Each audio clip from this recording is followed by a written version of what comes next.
The stranger arrived in the middle of a storm.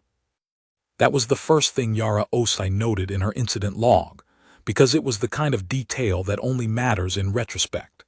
At the time, she'd been the night security coordinator for the Veldthome research station, 300 kilometers from the nearest settlement, nested in a valley between two ranges of wind-scoured granite, and the arrival of any stranger in a storm was cause for attention, not alarm. She had logged it the way she logged everything: time, weather, anomaly rating, source. She'd given it a 2 out of 10. She did not know, at the time, that the alien species catalogued later as Clade Veth had been watching the station for 11 days. She did not know that the thing she logged as a wandering individual in thermal wrappings, possible exposure case, was not human. She did not know that it had no face beneath the wrappings, that it had nothing beneath the wrappings at all. She found out later, everyone found out later. But in the finding out, she was the one who survived. The Veth had done this 26 times. That was the number confirmed after the war. 26 civilizations assessed, classified, and then systematically dismantled before a single defensive shot was fired. The assessment methodology was always the same. A small vanguard, never more than 6, would infiltrate the target civilization's most information-dense location, render themselves visually undetectable, and spend between 8 and 40 days mapping command infrastructure, communication architecture, and force distribution. Then they would vanish. Then the fleet would arrive. By the time any of the 26 civilizations understood what had happened, the Veth had already moved through them like a hand through fog. The vanguard at Veldthome Station was 4. Their scout designations translated roughly as Watching 1, Watching 2, Watching 3, and the one who had knocked on the station's outer door in a blizzard. The one Yara had logged with a 2 out of 10, Watching 4. Watching 4 had already spent 11 days mapping the facility from outside. The storm had provided convenient pressure cover for a closer approach. The Veth did not experience cold the way humans did, but their light-bending membrane, the biological structure that made them invisible, required a stable body temperature to function. Extreme cold destabilized it. Hence the wrappings. Hence the performance. Watching 4 had studied enough human behavioral data to know that a figure stumbling through a blizzard would trigger a predictable response sequence: visual assessment, risk evaluation, admission, medical triage. It had wrapped itself in material scavenged from an unmanned weather relay 14 kilometers north. It had knocked. Yara had opened the door. She had pressed the thermal scanner to the figure's covered wrist and gotten a reading: 35.2 degrees Celsius. Within human range. Elevated stress markers consistent with cold exposure. She had guided the figure to the medical bay, given it a thermal blanket and a cup of instant soup it did not drink, and told it a doctor would be by in the morning. Watching 4 had said, "Thank you." She had noted the voice was unusual, slightly too even in its modulation, like someone reading from a phonetic guide. She'd attributed it to cold, or to possible neurological stress, or to the dozens of other benign explanations a competent person reaches for before they reach for the alarming one. She had logged a 3 out of 10 and gone back to her station. She did not sleep. She had not slept properly in 4 years, since a training accident in the outer garrison had taken most of her right eye's functional vision, and about 60% of the hearing in her left ear. The cochlear implant helped, but it mapped sound differently than native hearing. She had learned to compensate. She had learned, in the long months of recovery and retraining, to process the world through what she could feel and smell and hear with her right ear and the fraction of peripheral vision she retained. She had learned slowly, painfully, through a kind of humiliation that only physical retraining produces, to fight in the dark. That was the thing the Veth had not accounted for. Their intelligence on humanity was comprehensive in most respects: military doctrine, technological capability, command hierarchy, psychological pressure points. But they had been watching from outside. Their threat assessment model was built on the assumption that all humans process the world primarily through sight. Watching 4 spent 3 hours in the medical bay.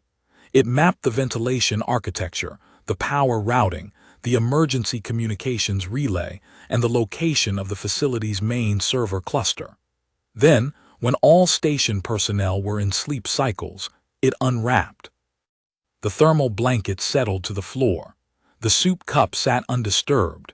Nothing moved through the medical bay except air. Nothing that could be seen. Yara was at her station when she heard the door. It wasn't a loud sound. It wasn't even a clear sound. It was the particular pressure change that a door makes when it opens, a differential in the white noise of a sealed, climate-controlled facility, and she noticed it because she had spent 4 years learning to notice exactly that kind of thing. She checked the door log. No entry or exit recorded. She checked the sensor grid. No anomalies. She sat with that for a moment. Then she pulled up the medical bay camera and watched the thermal blanket on the floor, lying flat, with no figure beneath it. She did not reach for an alarm. That was the decision she would think about for the rest of her life, not the dramatic ones, not the ones that came later, but that first small choice to sit still and think rather than make noise. She had been trained in the outer garrison that an alarm is a tool and tools should not be wasted on insufficient information. She did not have sufficient information. She had a missing patient and a door anomaly. She needed more. She pulled up the station schematic and methodically began checking for what she would not be able to see. Air displacement sensors on the climate system, minimal but trackable. Weight sensors on the flooring, old, poorly calibrated but still logging. Pressure differentials on interior doors. She had worked in this station for 3 years, and she knew every system in it, including the ones that existed for maintenance purposes and had never been designed as security tools. She found a pressure anomaly on sublevel 2, small, approximately the mass of an adult human. Moving toward the server cluster. She locked the server cluster remotely. Then she reached under her station desk and removed a tool she had never deployed in 3 years at Veldthome, a military-grade acoustic scanner, standard outer garrison kit that she had never bothered to return after her medical discharge. It painted the world in sound. It could not see. It did not need to. She put in her earpiece. She calibrated. She started walking. The station's corridors at 300 were still. The overhead lighting was on its dim night cycle. Yara walked without turning on her flashlight, because she had learned to move in reduced light, and because she did not want to give whoever was ahead of her any indication that she was following. The acoustic scanner was telling her something was in Corridor 7. She stopped at the junction. She stood very still. The scanner fed her a shape imprecise, built from reflected sound, something roughly bipedal and roughly human-sized, standing motionless near the locked door of the server cluster. Not moving, not trying the door. Just standing there. Yara had a strange thought. It's listening too. She pulled back around the corner. She pressed herself to the wall and ran the mental arithmetic she had learned during tactical retraining. Unknown entity, possibly hostile, currently unaware of her. Advantages. She knew the building. She had an acoustic scanner. The entity did not appear to know it had been detected. Disadvantages. She could not see it. She did not know its capabilities. She was alone. She decided to learn more before she committed to anything. She keyed her communication implant, a direct line frequency to the station's chief of security, a former Army engineer named Bram Ochner who slept on sublevel 3 and took his job extremely seriously, and she whispered 2 words: silent alert. That was a code. It meant, wake up, don't make noise, don't trigger any alarms, come to me. Then she waited. The thing in Corridor 7 did not move for 4 minutes. Yara counted. Then it moved. She tracked it on the scanner toward the climate control nexus, making a circuit, mapping things. She realized it was still in the assessment phase. It did not yet know it had been burned. Bram arrived 3 minutes later. He was in a thermal undershirt and he had a weapon in each hand, which Yara found both alarming and reassuring. She showed him the scanner readout without speaking. He looked at it for a long moment. He looked at her. He mouthed, "What is that?" She shook her head. She mouthed back, "Doesn't matter yet. Find me every maintenance worker on night shift." He looked at her like she had lost her mind. She pointed at the scanner. She pointed at herself. She pointed at the ceiling, meaning above, meaning the rest of the building, meaning go. He went. She followed the thing through corridor 7. Bram arrived 4 minutes later. In that time, Yara had also noticed something else. The weight sensors on sublevel 2 were recording a pressure pattern that moved in a way no human moved, not because the steps were wrong in weight or spacing, but because there were no micro-variations. Human gait, even a trained soldier moving carefully, carries dozens of tiny irregularities.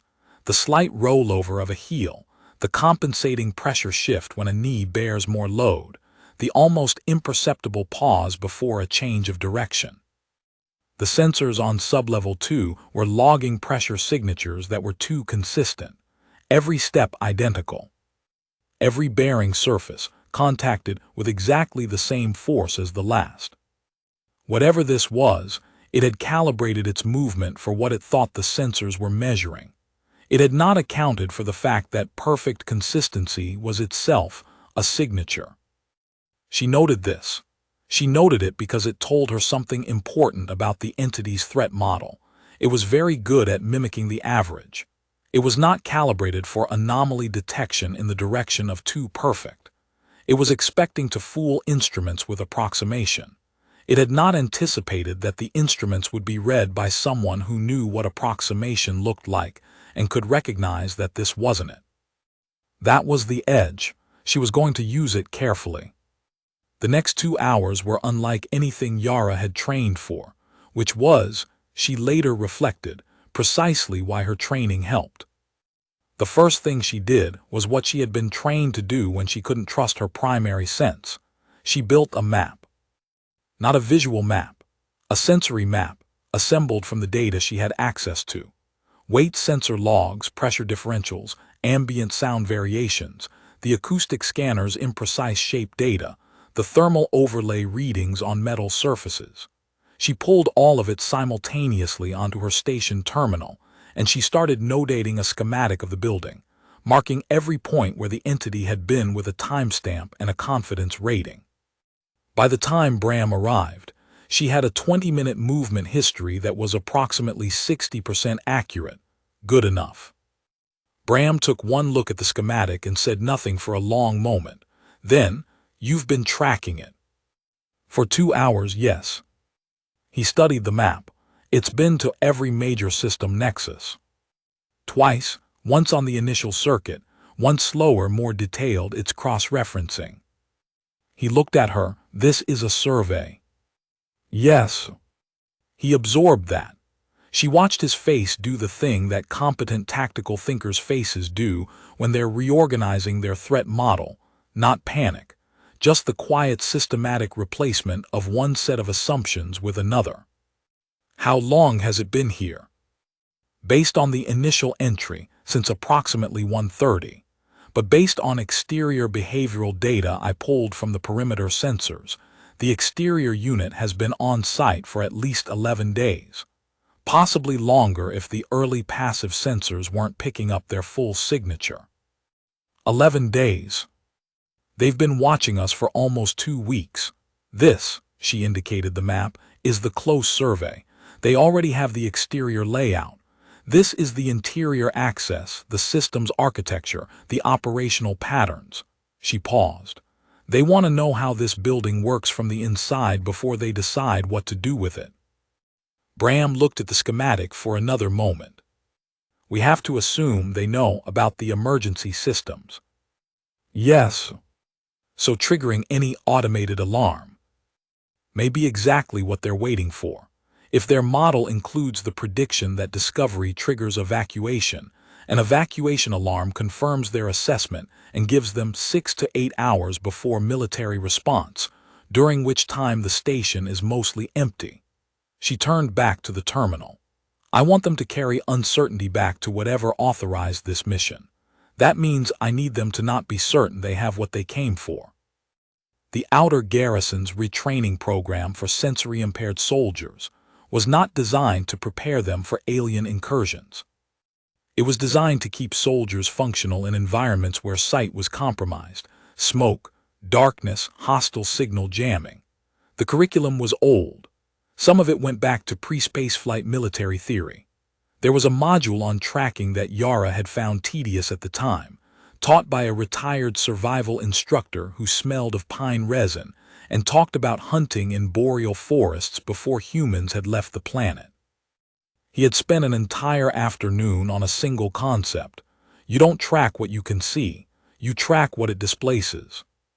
She tracked what it displaced.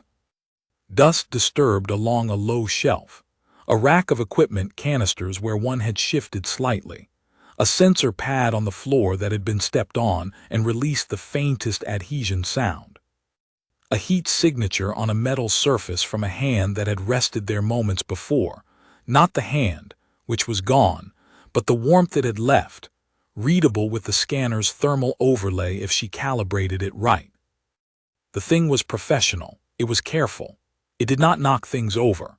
It breathed in a pattern that was almost, but not exactly, human, the intervals slightly longer, the exhalations slightly more controlled, as though breathing were a discipline rather than an autonomic function. Yara tracked that rhythm too, once she identified it, because in a sealed facility with consistent white noise, a breathing pattern is something you can follow if you know what you're listening for. By 4:30, she knew several things. The entity had now completed 3 full circuits of the station's primary floor. It had spent the most time near communications, relay hardware, and the emergency beacon array. It had not attempted to damage or sabotage anything, which suggested it was still in information-gathering mode. It had not detected her, or at least, had not reacted to her detection. And it was not alone. That last conclusion came from the acoustic scanner, picking up a second pressure anomaly on the station's roof. Then a third on the east exterior wall. Then a fourth near the vehicle bay.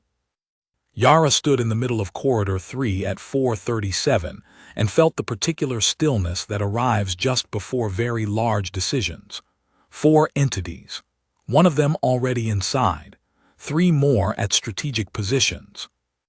A station with 11 other humans in it, 8 of whom were research scientists with no tactical training, 2 of whom were security staff, one of whom was Bram Ochner, who was currently somewhere in the building trying to locate maintenance personnel. She could trigger the evacuation alarm, get everyone out, but she didn't know if out was safe. 3 of the 4 entities were outside, which meant an evacuation might be exactly what this was designed to provoke.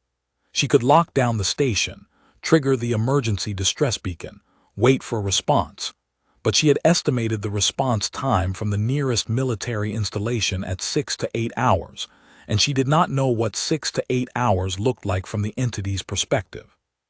She could do nothing, maintain the fiction that no one had noticed, and try to extract more information. She chose a fourth option. She chose to let the entity know it had been found. Not loudly, not dramatically, just the specific and targeted communication that this facility is aware of you. She walked to the nearest maintenance panel. She opened it. She changed the white noise frequency on the climate system from its standard cycle to a pattern she remembered from garrison signal training, a sequence of intervals that in older military code meant, "We see you." A pattern so simple it barely qualified as encryption, old enough to predate most modern decryption tools. She didn't know if the entity would understand it. She needed it to understand one thing, that whatever it was doing wasn't working the way it expected. Then she walked to the center of Corridor 3, and she stood there and she waited. The entity stopped moving. A long pause, 30 seconds, a minute.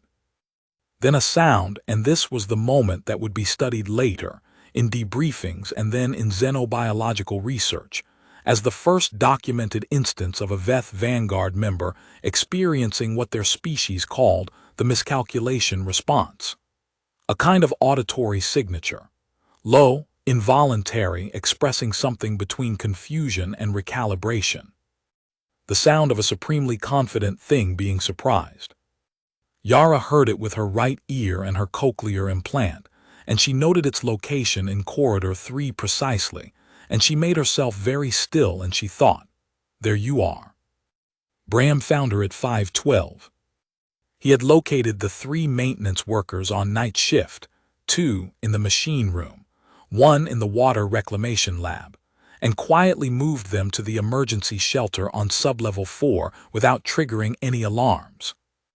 He had also, with the methodical competence that Yara had always appreciated in him, pulled every weapon from the security locker and distributed them to himself, both on-duty security officers, and, because he was a practical man, a geologist named Dr. Arjun Peleth who had a military background and had not yet gone to sleep.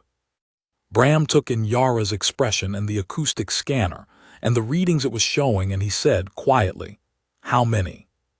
"4 that I've confirmed, possibly more." "Can they be killed?" I don't know what they are." "What do you know?" She thought about it. "They can't be seen. They breathe, they have mass. They displace air and dust, and they put weight on floors, and they leave heat signatures when they touch metal surfaces." She paused. "They came here to learn things. They haven't left yet, which means they haven't learned everything they came for, or they have and they're waiting for something. The one inside has been watching me for the past 40 minutes. Bram absorbed this without any visible distress, which was one of the things Yara most valued about him. He had the soldier's gift for processing alarming information as simply a new set of operational parameters. "The one inside has been watching you," he said. "Since I stood in the corridor. It stopped moving. It's been approximately 15 meters behind me for the last 20 minutes. A pause, and you've been leading it away from the populated sections of the station." "Yes." He looked at her for a moment, then he almost smiled. "What do you need?" "2 things.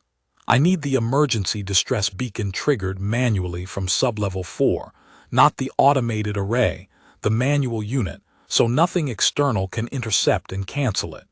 And I need everyone gathered somewhere with one entrance, good ambient noise and metal floors." "The machine room." "The machine room." He nodded. He went.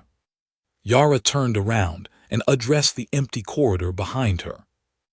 "I know you're there," she said, not loudly, conversationally almost, "the way you talk to something you've been aware of for a long time and have decided to stop pretending otherwise. I've known for about 2 hours. I want you to understand that what happens next is not an ambush. I'm not trying to kill you. I'm trying to give you information." Nothing moved in the corridor. "You've been mapping this facility. I've been watching you map it. What you don't know, what your map doesn't include, is that this station is not a research installation." A silence. "It looks like one. It's designed to look like one. The research is real, but the station's primary function is signal relay. Everything that passes through this system gets logged and mirrored to 12 other locations. The server cluster you spent 40 minutes near contains nothing.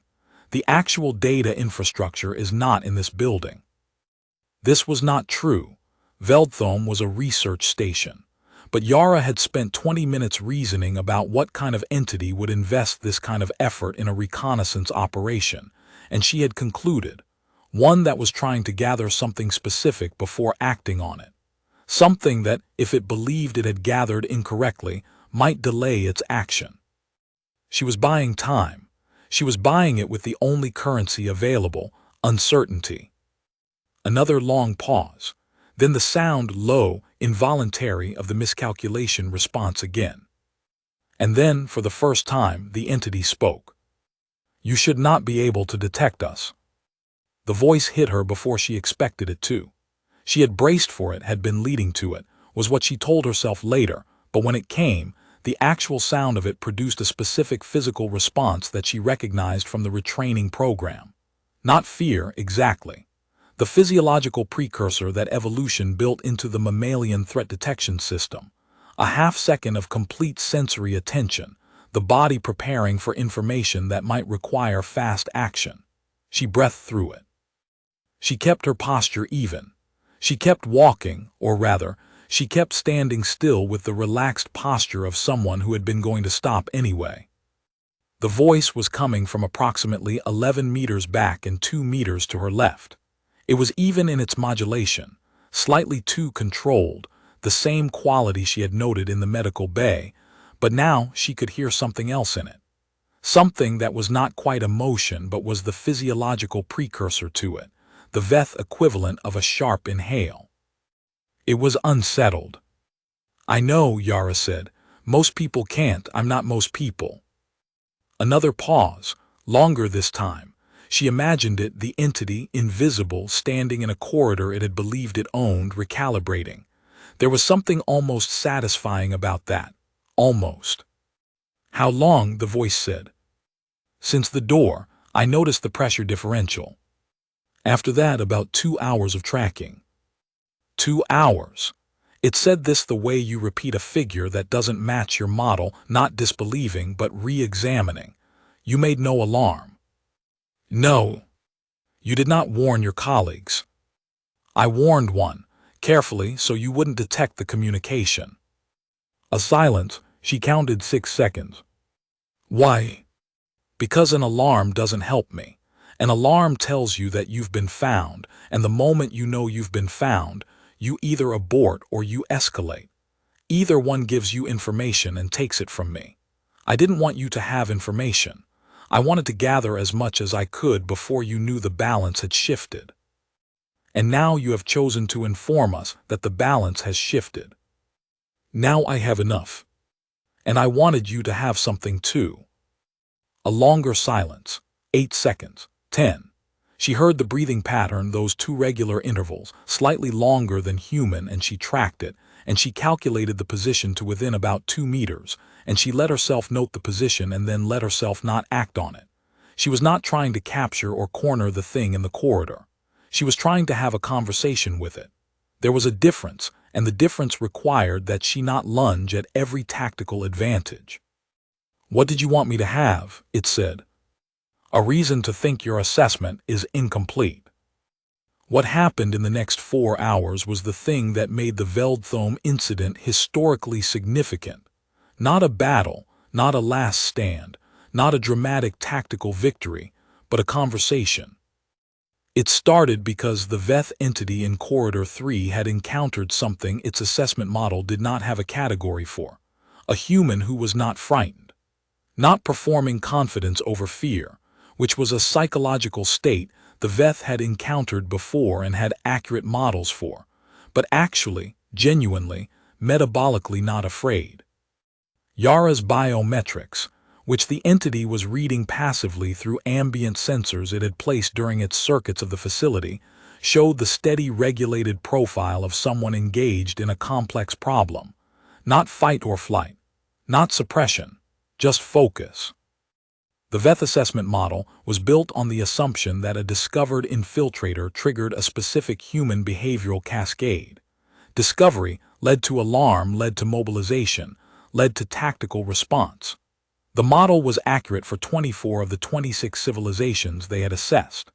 The 2 exceptions, both noted in Veth strategic records as anomalous outliers, had been species whose primary threat detection system was not visual. Species who, when they could not see a thing, did not assume the thing was not there. Humanity's visual dominance had been one of the Veth's primary confidence factors for this assessment. Veth strategic doctrine held that visually dominant species were the easiest to infiltrate and the fastest to collapse once infiltration was confirmed, because the discovery of an invisible enemy triggered a psychological response. The certainty that invisible things were everywhere, that no space was secure, that retreat was as dangerous as advance, that paralyzed command structures with remarkable efficiency. What Yara Osei had done, was not supposed to be possible. She had detected them without seeing them, tracked one of them for 2 hours without alerting it, extracted operational intelligence from its behavior, made strategic decisions based on that intelligence. And then, when she chose to reveal her awareness, had done so not as an alarm but as a negotiating position. The entity processing this was, by human analogy, young. It was on its 3rd assessment mission. It had never encountered anything like this. It had a very strong mandate from its superiors, and for the first time in its operational life, it was uncertain whether following that mandate was the correct tactical choice. It did what young things in unfamiliar situations often do. It kept talking. "How did you find the entry signature?" it asked. It was not phrased as a question. More like a calculation running out loud. "Pressure differential on the door," Yara said, "and you're breathing. Our respiration should be within human ambient range." "It is, but it's too consistent. Humans breathe irregularly. You breathe like someone counting." She paused. "Also the soup." A silence. "You didn't drink it," she said. "You left it exactly as I placed it without even moving the cup. When humans are cold and stressed, they drink, or they grip the cup, or they move it. You left it geometrically in place. It was a small thing, but it was wrong." Another silence. "Your intelligence on us is very good," Yara continued. "The behavioral libraries you're working from are probably accurate for 80 or 90% of what you've observed. But intelligence built from outside, from watching, always has a version of the same problem." "Which problem?" "Gets the behavior right and misses the variation. You know what humans do on average. You don't know which specific humans do differently. The ones who learn to operate without their primary sense. The ones who spent 2 years retraining everything. The ones who learned to be dangerous in the dark because they didn't have a choice." She let that settle. "Your target list probably doesn't flag us. We're not commanders or generals or scientists. We're the people who got broken and came back wrong." The entity was quiet for almost 3 minutes. Yara counted. "You said you wanted to give me information," it finally said. "Yes." "What information?" "That it doesn't work the way you think it does." "Define it." "The invisible approach. It worked on 26 civilizations because they couldn't detect you, and because when they eventually found out you'd been there, they didn't know what they were dealing with. We've been talking for 40 minutes. In that time, my colleague has transmitted an emergency beacon to a military installation 6 hours out. Those forces will arrive with full information on the encounter, your approximate physical parameters, your communication frequencies, your behavioral patterns, your operational methodology." She paused. "The information you came to collect, you've given us more." Another long pause. "You are attempting to induce withdrawal," the entity said. "I'm attempting to give you a reason to consider it. Your inducement requires us to believe that the information exchange has been asymmetric in your favor. We do not believe this." "I know." Yara leaned against the wall. She was tired. It was past 600 and she hadn't slept. "I'm not asking you to believe me. I'm asking you to consider the possibility. You came here expecting a controlled information extraction. Instead, you've been detected by someone who can't see you. You've been engaged in conversation by someone who doesn't appear to be afraid of you. Your comrades outside have presumably noticed that the normal internal patterns of this station have shifted, which means they know something has changed. Your assessment is incomplete, and the conditions for completing it have become significantly more complicated." She pushed off from the wall and started walking. "I'm going to the machine room on sublevel 1, she said. "If you want to keep talking, you can follow me. If you want to signal your comrades and escalate, that's a choice you can make. But I'd like you to think about one thing first." She stopped. 26 civilizations. Did any of them know you were coming before you arrived? She started walking again. Behind her, after a moment, she heard the quiet displacement of something following. The machine room was loud. That was why she'd chosen it. The industrial pumps and thermal regulators and filtration systems produced a constant low-frequency roar that disrupted passive acoustic scanning, meaning the entity following her would have the same disadvantage she did. Sound as a tool, but not a reliable one. She walked in and found Bram standing near the main pump housing with Dr. Peleth and the two on-duty security officers. They had weapons. They were trying to look calm about a situation they didn't fully understand, and mostly succeeding. The entity followed her in. She knew it was there because the air moved differently near the door for a moment. She did not turn around. She walked to the center of the room and she said, loudly enough to be heard over the pumps, "There are 4 more humans in this room. They all know you're here. None of them are going to shoot unless someone shoots first." A pause. The air near the door shifted again, something settling, adjusting, reading the room. "I'm going to ask them to do something," Yara continued, "and I want you to watch." She turned to Bram and said, "Lights out." Bram hit the main lighting relay. The machine room went dark. Not completely. The emergency indicators and equipment readouts provided a faint industrial glow, but effectively dark. Human visual range dropped to nearly nothing. In the darkness, Yara heard her colleagues shift, heard Dr. Peleth suppress an instinctive sound of unease, heard one of the security officers breathe out slowly, the way you do when you're preparing for something, heard Bram move 3 steps precise to a position she hadn't told him to take and that she recognized instantly as tactically optimal. He had worked it out himself, in the dark. "This is what we do when we can't see," she said. "We adapt. We've been doing it our whole evolutionary history. Darkness, fog, smoke. We developed other senses, other tools, other methods. You have one advantage over us. You're invisible. We have one advantage over you. We've been operating in conditions where visibility is compromised for a very long time, and we've developed a very large number of ways to handle it." She paused. "Your assessment of humanity is incomplete because it was conducted entirely in conditions of visual access. You watched us from outside in daylight and good visibility. You never watched us in the dark." The entity was silent. "Lights," Yara said. Bram hit the relay. The room came back. "I want you to carry this information back," Yara said to the empty air near the door. "Not as a threat, as a correction. Your assessment model has an error in it. The error is the assumption that sight is our primary sense in conflict situations. It's the sense we prefer. It's not the one we depend on. When you take it away, when you go invisible, you don't take away our ability to fight. You take away one tool and you trigger the use of the others. And in a low visibility engagement, you lose your primary advantage because we're fighting on ground we know." The sound came again, the low involuntary tone, the miscalculation response, but different this time.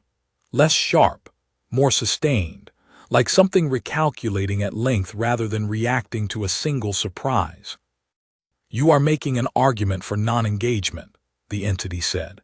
Its voice was still even, but there was something in the cadence, something Yara had no name for yet, something that xenobiologists would later catalog as the Veth equivalent of reluctant acknowledgement. "I'm making an argument for correct assessment," she said. "What you do with a correct assessment is up to you." Before the entity followed her into the machine room, something else happened in Corridor 3. Something Yara did not see, could not have seen, but that was reconstructed later from the entity's own accounts during the engagement accords. Watching 4 contacted the other 3 Vanguard members using a communication method the Veth called close-band resonance, a low-frequency biological signal that operated below human auditory range. It told them what had happened. It used the specific Veth terminology that translated, approximately, as, "The assessment has been complicated." And then it said something that Watching 2, in the Accords, described as the most unusual communication it had ever received from a mission partner. "I am going to continue the conversation." This was not in the operational protocol. The operational protocol was, if detected, withdraw immediately and report. Watching 4 knew this.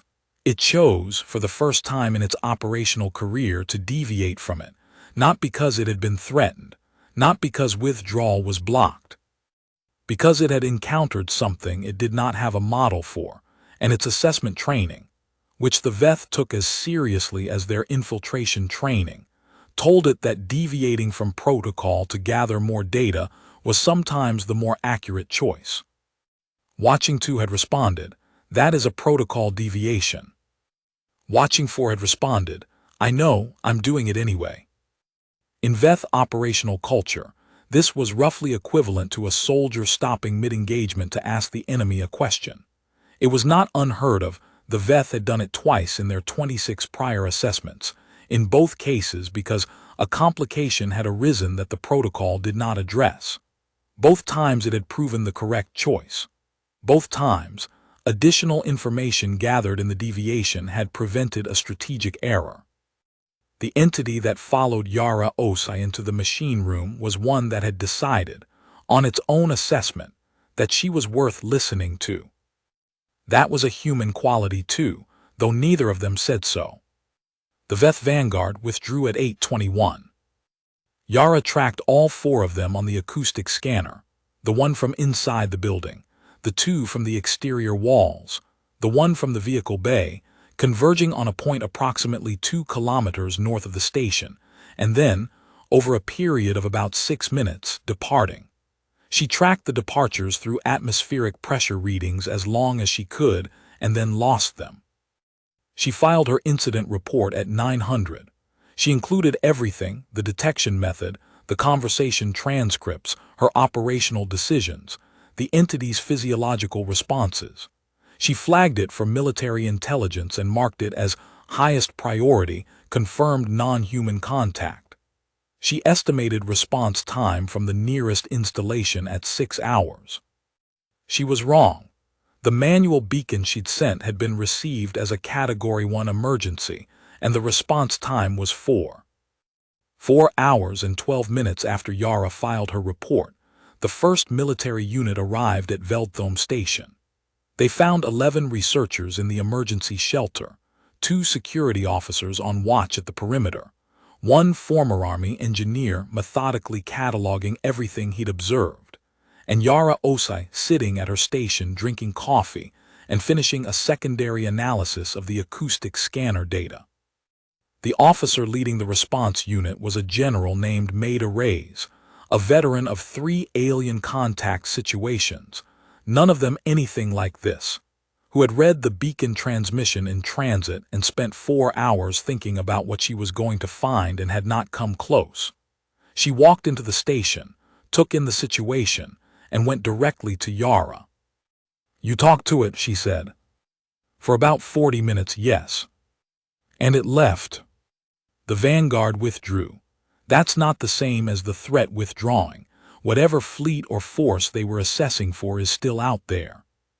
"Yes." General Reyes sat down. She had the look of someone processing very quickly. "What did you give them?" "Doubt and a corrected threat assessment." Yara turned her coffee cup in her hands. "I told them their model was wrong. I don't know if they believed me, but I gave them something to bring back, either confirmation that humanity has a specific and unusual capacity for low-visibility conflict, which changes their threat calculus, or a data point that one specific station had one specific unusual human in it, which tells them to run a better survey. Either way, they go back to their principles with something that isn't a clean go-ahead." Ray studied her. Most people would have hit the alarm. Most people would have been right too. Yara set down the coffee. The alarm buys you a faster military response and faster civilian evacuation. It also confirms to the entity that discovery triggers the exact response cascade they've built their model around. It removes all uncertainty from their calculus. An invisible threat that produces a predictable response is an invisible threat that has won the engagement even before the shooting starts. She paused. The alarm was the right answer for a visible threat. Invisible threats need a different answer. Reyes was quiet for a moment. You weren't afraid. I was terrified, Yara said. I just didn't have enough sensory bandwidth to waste any of it on being terrified. The Veth did not return to Veldthome. They did not, however, depart. What the next several years would reveal, through intelligence operations, through intercepted communications, through a handful of subsequent encounters, was that the Veldthome incident had introduced something unprecedented into Veth strategic planning, genuine uncertainty about humanity. 26 prior civilizations had been assessed and found to conform to predictable models. Humanity had been assessed and found to contain an outlier. The Veth strategic doctrine did not have a good framework for handling outliers that were detected rather than predicting what it could not see. It had a protocol for detecting bluffs, for modeling deceptions, for analyzing human claims against behavioral data. What it did not have was a framework for human who detected us without sight, engaged us without alarm, conducted strategic dialogue in lieu of tactical response, and then correctly identified the primary error in our threat model. The Veth designation for Yara and their records translated, in the xenobiological team's best interpretation, as something between the one who sees without eyes and the thing that was wrong about. They spent 4 years studying the problem. They consulted with surviving records from the 2 outlier civilizations, the sensory variant species who had also proven difficult to infiltrate. They ran new assessment probes on human populations in low-visibility environments, underground facilities, submarine crews, deep space stations, the populations of regions with extreme seasonal darkness. What they found was that the outlier was not as rare as they had hoped. Humanity had, through some combination of evolutionary history and cultural practice, maintained and cultivated non-visual sensory processing across a surprisingly large percentage of its population. Not a majority. Not even a plurality. But enough, distributed enough, embedded deeply enough in military and survival traditions to represent a systematic variable rather than a random one. They also found something they had not anticipated, that Yara's conversation in Corridor 3 had spread. Not the content military intelligence held that closely for several years, but the fact of it. That someone at a remote station had detected an invisible entity, tracked it for hours, and talked to it in the dark rather than triggering an alarm. That story moved through human networks in the way remarkable stories move imprecisely, growing at the edges, accumulating mythological weight. In most of the versions, the protagonist didn't have a name. In the versions that came back to Yara, through second-hand sources, through people who didn't know they were talking to her, the protagonist was described as having no functioning eyes at all. She never corrected those versions. She thought the inaccuracy was doing useful work. The official name for what followed was the Veth Engagement Protocol, which was the kind of bureaucratic title that entirely fails to capture what it actually was. What it actually was, an acknowledgement, formalized across 11 species, that the Veth's methodology for assessing civilizations had worked for 26 targets and failed on the 27th, and that the nature of the failure was important enough to study rather than simply root around. The Veth, to their credit, and this surprised many humans, were a civilization that took data seriously even when it was inconvenient. They had built their tactical supremacy on accurate assessment. An assessment error was, to them, a structural problem, not a political embarrassment. The first formal communication between the Veth and human representatives happened 2 years after Veldthome. General Reyes led the human delegation. She brought Yara as an advisor. Yara, by that point, had been promoted to a position that did not have a good existing title and was eventually called Chief of Non-Standard Intelligence Assessment, which was the bureaucratic version of the person we call when the thing we're dealing with doesn't fit any existing category. The Veth delegation arrived in a configuration that was, by their standards, an act of significant trust. They appeared partially visible. Not fully, their light-bending membrane was active, their outlines indistinct, but enough that the human delegation could see that there were entities in the room and approximately where they were. It was, the xenobiological team explained later, the Veth equivalent of arriving unarmed. It cost them the security of full invisibility. They were choosing to be partially seen. Yara was the only one on the delegation who didn't need the visual cue. She'd already tracked all 7 of them by acoustics from the moment they entered the building. The lead Veth representative, an entity whose designation translated roughly as reassessment prime, which was probably not a coincidence, opened with a statement that the translation team rendered as, "We have revised our assessment of your species. We are here to understand the basis of the revision." General Reyes looked at Yara. The question was clear. This is your moment if you want it. Yara considered. She thought about a corridor at 300 and a cup of soup that hadn't been touched and a door that opened without a sound. She thought about the retraining program and the survival instructor who smelled of pine resin and the 2 years of humiliation and adaptation that had felt like losing everything and turned out to be the acquisition of something else entirely. She thought about the machine room in the dark and 4 people who had adjusted instantly, because adjustment was what they did, what their whole history had prepared them for, what evolution and culture and necessity had made second nature. The revision, she said, is that your assessment model measures a species by its strongest configuration, its peak performance in ideal conditions. You watched us in daylight, in functional states with our full sensory access. You built a model for that version of us. She paused. But we are also the version that exists in the dark, the version that has been broken and rebuilt, the version that survives by finding alternatives when the primary option is unavailable. You didn't assess that version because you didn't think it was the version that mattered. Reassessment Prime was silent. Its partial outline shifted, something that the xenobiologists later identified as a posture of attentive consideration, the Veth equivalent of leaning forward. "We have had 26 assessments," it said. "In none of them did we encounter significant evidence of adaptation to non-visual conflict." "Because you were invisible," Yara said. "When you're invisible, you select for the population that can detect you or fight you without seeing you.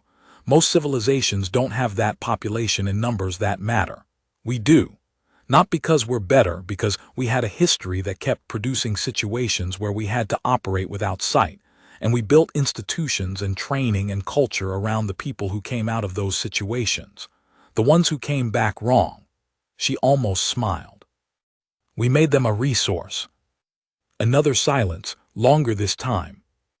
"You are saying," Reassessment Prime said slowly, "that your civilization's resilience is partly a function of how you treat your damaged members." "I'm saying that what looks like damage from outside sometimes looks different from inside." Yara turned her coffee cup in her hands, a habit she had noticed she defaulted to under pressure, ever since she'd stopped being able to use one hand for anything complex during the months her fine motor coordination was rebuilding. The people who lose something and learn to operate without it, those aren't the weakest members of our species. In certain situations, they're the most dangerous ones. Because they've already survived the thing you're threatening them with. The conversation lasted 4 hours. It covered things that no human had ever discussed with a Veth entity before, not because the topics were classified, but because no human had ever been in a room with a Veth entity that was choosing to discuss anything. The Veth did not negotiate. They assessed, and then they acted. Negotiation implied uncertainty, and certainty was the foundation of their entire strategic doctrine. Yara asked about the 26 civilizations. Not their names, the Veth used designations, not names, and she didn't press, but about the methodology, what the assessment process looked like from the inside. Reassessment Prime answered, which surprised the xenobiologists in the room and surprised General Reyes and did not surprise Yara, because She had concluded early in the conversation that this entity was here to learn as much as to be questioned, and that answering her questions was part of its assessment of what kind of species humanity was. The methodology was, in its outline, elegant. The vanguard arrived. They observed. They built a behavioral model, individual, organizational, civilizational. They identified leverage points, infrastructure dependencies, command structure vulnerabilities, psychological pressure responses. They withdrew. The strategic leadership analyzed the model. They acted. In all 26 cases, Yara said, was the model accurate? The model was sufficient, Reassessment Prime said. That's not the same thing. A pause. No, it is not. Where were the errors? Another pause. Longer. She had learned to read the length of the Veth pauses by then. They correlated to the complexity of the recalculation being performed. This was a long one. In 3 of the 26 cases, the initial assessment underestimated civilian coordination capacity. In 2 cases, we underestimated the speed of military adaptation once our methodology was partially exposed. In 1 case, we misidentified the primary decision-making structure entirely. We assessed a hierarchical command model, and the civilization actually operated by distributed consensus, which meant our leverage point targeting was significantly less effective than projected. How much less effective? The engagement lasted 11 of your months instead of the projected 6 days. Yara absorbed this, but you prevailed. We prevailed. The errors were recoverable. Until Veldthum. The entity was still for a long moment. Not the stillness of nothing, she could hear the breathing, feel the displaced air, but the stillness of considered attention. Veldthum introduced a different category of error, not a tactical miscalculation of capability or structure. A methodological error in the assessment framework itself. You didn't know what you didn't know. Correct. The 26 prior assessments had created a high-confidence model. High confidence reduced investigation depth. We were not looking for what your civilization could do that we had not yet observed. We were confirming that what we had observed was sufficient. The partial outline shifted that attentive posture again. Your detector, the individual at the station, introduced a category we had not included in the model, not a capability gap, a selection gap. We had modeled the population we observed. We had not modeled the population that would be selected by our methodology. Yara thought about that for a moment. It was, she realized, an elegant way of framing what she had spent 4 years thinking about in much cruder terms. You observed the people who operate in ideal conditions. You selected for the people who operate in compromised ones. Precisely. And those aren't always the same people. They are often specifically different people. She looked at the place where Reassessment Prime's outline was, not quite solid, not quite invisible, the particular visual quality of a thing that was trying to be unseen and not entirely succeeding. She thought about the medical bay and the soup cup and the door that had opened without a record. She thought about the survival instructor and the pine resin smell, and the afternoon she had spent learning to track what was displaced, not what was visible. Your model will still have errors, she said.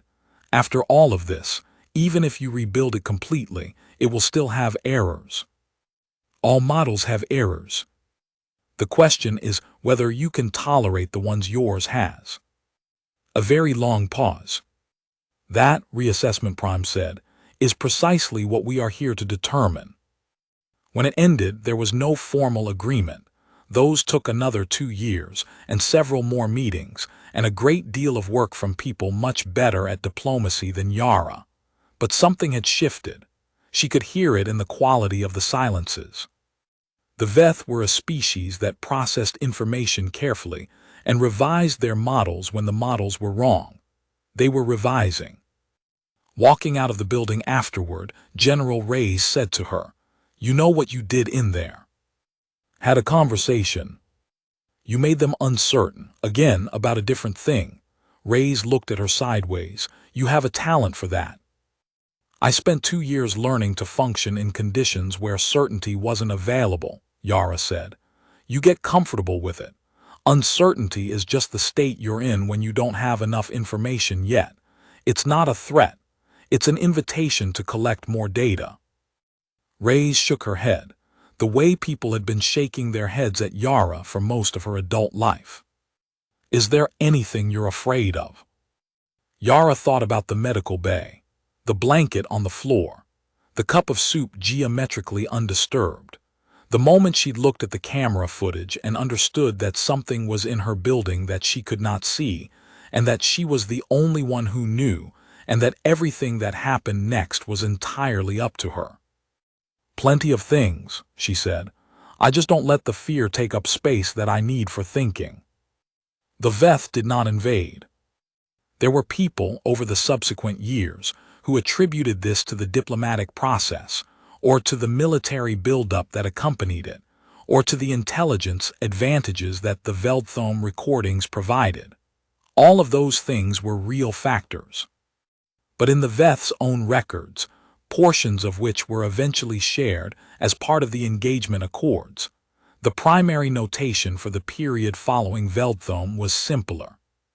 It translated as insufficient confidence in assessment accuracy. Not humans are too strong. Not humans will defeat us. Just, we do not have reliable enough data to proceed with confidence, and proceeding without confidence is a violation of doctrine. The Veth were a civilization that did not act until they were certain. Yara had made them uncertain. Not once but twice, once in the corridor and once in the negotiation room, and both times through the same mechanism, demonstrating that their model of humanity had a flaw, and that the flaw was significant enough to require further study before action. The further study took 7 years. By the end of it, the political situation had shifted enough that invasion was no longer the preferred strategic option, and engagement accords were genuinely in both parties' interest, and the Veth designation for humanity in their formal strategic records had been updated to a classification that translated roughly as non-standard threat profile, high adaptation index, revision confidence low. Which was not a victory exactly, but it was a pause, and a pause in the right moment is everything.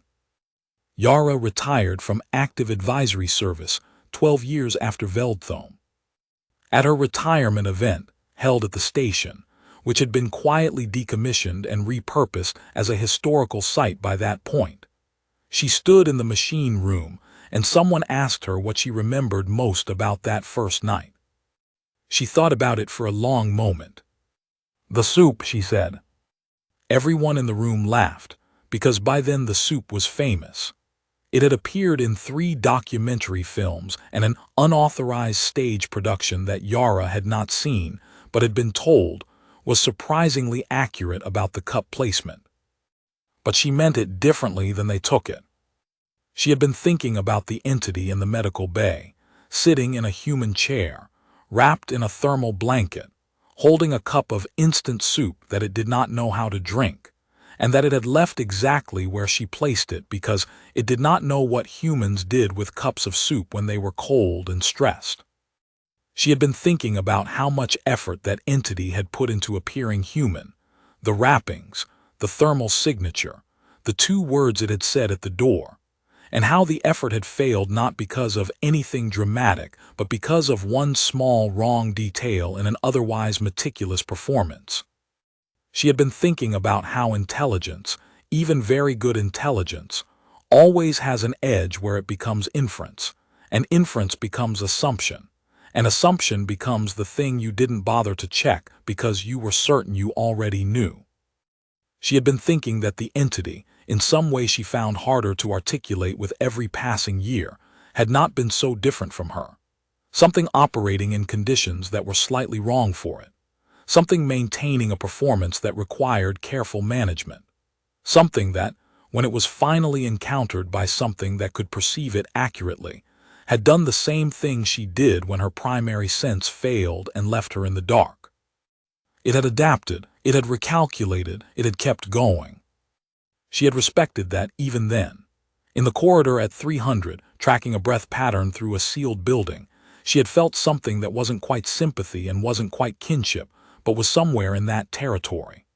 The recognition that careful, adaptive intelligence looks a certain way regardless of the body it inhabits. The recognition that the space between threat and entity in an unfamiliar situation doing its best is sometimes very small. She didn't say any of that at her retirement party, because it was a retirement party and not a symposium. She said the soup, and let them laugh and let the moment be what the moment was. Later on the drive back to her apartment, she sat with the acoustic scanner she still carried out of habit, even after all this time, and she listened to the sounds of the city around her, the weight of things, the displacement of air, the particular signatures of a world full of mass and movement and life. And she thought, you never stop learning to read what you can't see. You just get better at it. The scanner painted the world in sound. She closed her eyes. She listened.